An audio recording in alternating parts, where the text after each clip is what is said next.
আমরা দেখতে পাচ্ছি এটা হচ্ছে খিরাই গাছ। বর্ষার মৌসুমে যে খিরাই এখানে করা হয়েছে। আদর্শ চাষি ইলিয়াস শেখ প্রচুর পরিমাণে জালি আসছে।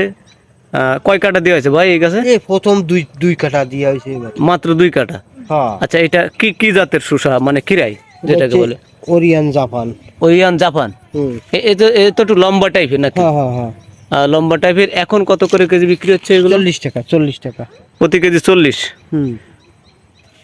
প্রতি কেজি 40 টাকা করে বিক্রি হচ্ছে। আচ্ছা, এতে কি কি সার দেওয়া লাগে মূলত? এই গাছ তো চাষ করতে গেলে অনেকে বোঝে না বা বিভিন্ন জায়গায় চাষ করে। টিএসপি, ইউরিয়া, পটাশ, ফসফেট, ওই যে পটাশ, তারপরে জিপসার, তারপরে জৈব সার দিলেও এই মৌসুমে দেওয়া যায় না। জৈব সার এই মৌসুমে দিলে একটু ভাইরাস হয়। আচ্ছা, রাসায়নিক সব রাসায়নিক সার দিতে হয়। বোরন, তারপর থিওবিট এগুলো আর কি। আচ্ছা, এটা কি আগে পরে কি আপনি চাষ করেছেন না এবছর নতুন করা হয়েছে? হ্যাঁ, আগে পরে চাষ করা হয়েছে। আগে পরে? আচ্ছা, এই ফলটা একটু লেটে আসে না আগে আসে ফলটা এগুলো গাছে? শসাও যেমন এরকম একই টাইম। আচ্ছা, প্রথম তো দেখছিলাম যে এই গাছে প্রচুর লম্বা হয়ে গেছিল কিন্তু গাছে কোনো ফল ছিল না। এটা হওয়ার কারণ ছিল কি? কারণ হচ্ছে কি, হঠাৎ করে সার দেওয়ার পরে বৃষ্টি হয়েছে তো, যার জন্য একবার বাইরে গেছে বেশি। আচ্ছা আচ্ছা আচ্ছা, সেই জন্য মানে বর্ষার মৌসুমে কোনো ফল দাঁড়ায়নি, মানে হঠাৎ প্রচুর বর্ষা হওয়ার কারণে, তাই তো? আচ্ছা, এই মাল তো আল্লাহর রহমতে এই যে গিটে গিটে আসছে এবং প্রচুর পরিমাণে। এখন এগুলো কত করে বিক্রি হচ্ছে? এটা 40 টাকা। 40 টাকা পাইকারি। 40 টাকা। তো আপনার এই যে একটু বড় হয়েছে এটা সাইজ, তাই তো? আচ্ছা, ক্ষীরের দাম বেশি না শসার দাম বেশি? ক্ষীরের দাম বেশি। ক্ষীরের দাম হচ্ছে বেশি, তাই তো? আচ্ছা, এটা তো বেড করে করতে হয়।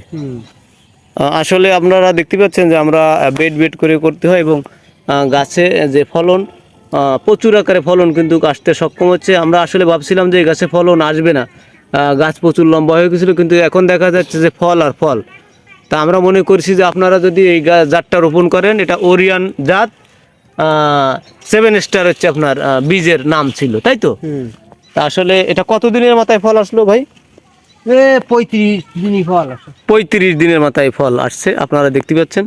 তো আসলে 35 দিনের মাথায় কিন্তু ফল আসছে। আপনারা দেখতে পাচ্ছেন যে সবে মাত্র 2 কাটা দিয়েছে উনি। 2 কাটা দেওয়া হয়েছে এই গাছে।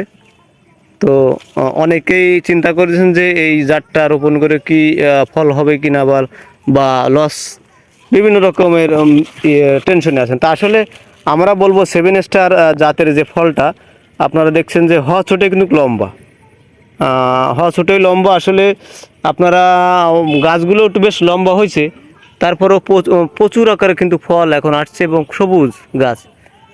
এবং পাশাপাশি গোড়ার থেকে হয়তো এবছর প্রচুর বৃষ্টির কারণে কিন্তু গোড়ার থেকে ফল হয় নাই, একটু লম্বা হয়ে হয়েছে। তবে এটা কিন্তু মাচা করে দিতে হয়। বর্ষার মৌসুমে চাষ করতে গেলে একটু মাচা করে দিতে হয় এবং প্রচুর আকারে কিন্তু জালি অলরেডি আসছে।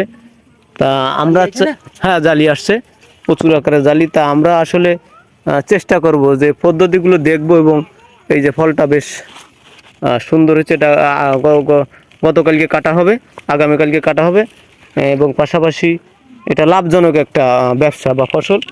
দেখেন এই যে ক্ষীরায়, একটা কথাই মনে রাখবেন যে শসার থেকে কিন্তু ক্ষীরার দামটা অনেকটাই বেশি এবং এটা সুস্বাদু একটা ফল এবং এটা দামটাও বেশি।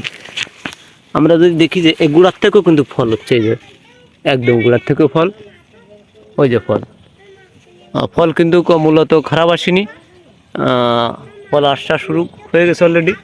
তা আমরা মনে করছি যে আপনারাও যদি চাষ করেন লাভবান হতে পারবেন। ধন্যবাদ।